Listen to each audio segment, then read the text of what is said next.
Hej, navijači Hajduka, danas imamo pravu bombu koja će vam eksplodirati u glavi.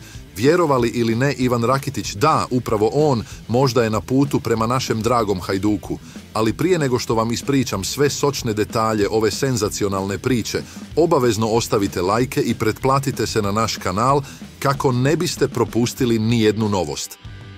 Posljednjih dana kruže sve više i više glasina o tome da Rakitić trenira s Hajdukom. Provjereni izvori objavili su razne poruke koje su uzburkale našu vjernu navijačku bazu. Raketa trenira s Hajdukom danas, Rakitić će sutra potpisati, samo da znaš. To su samo neke od informacija koje primamo iz pouzdanih izvora. Priča je postala još zanimljivija nakon što je Nikola Kalinić preuzeo ulogu sportskog direktora Hajduka. U početku se sve činilo kao još jedan trač u prijelaznom razdoblju, ali sada znamo da ima puno temelja. I pogledajte, navijači su u ekstazi s mogućnošću da vide jednog od najvećih igrača Hrvatske kako oblači dres Hajduka. A ima još. Dok navijači nestrpljivo čekaju Rakitića na Poljudu, on uživa u zasluženom odmoru na predivnim Maldivima. Ali to ni malo ne umanjuje naša očekivanja, zar ne? Svi smo uzbuđeni i željno iščekujemo svaki novi trač ili potvrdu. Osim Rakitića, spominju se i druga velika imena poput Edina Džeke. Ali zadržimo fokus na onome što je trenutno najvažnije, našoj raketi.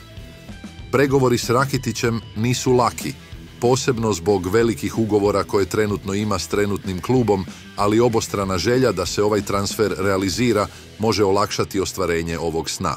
Nikola Kalinić, naš novi sportski direktor, radi neumorno kako bi doveo vrhunska pojačanja. U svojoj prezentaciji istaknuo je da novi igrači moraju biti prava pojačanja, a ne samo zamjene. Gattuso, naš trener, također je naglasio potrebu za dovođenjem kvalitetnih igrača, posebno na krilnim pozicijama. Dakle, ekipo, budite spremni. U svakom trenutku možemo dobiti vijest koja će potresti nogometni svijet. Hoće li Rakitić napokon potpisati za Hajduk? Hoće li se pridružiti našem timu i donijeti novu energiju na Poljud? Nastavljamo pratiti i navijati da se ovaj san ostvari. Ne zaboravite se pretplatiti na kanal i aktivirati zvonce kako ne biste propustili nijednu novost.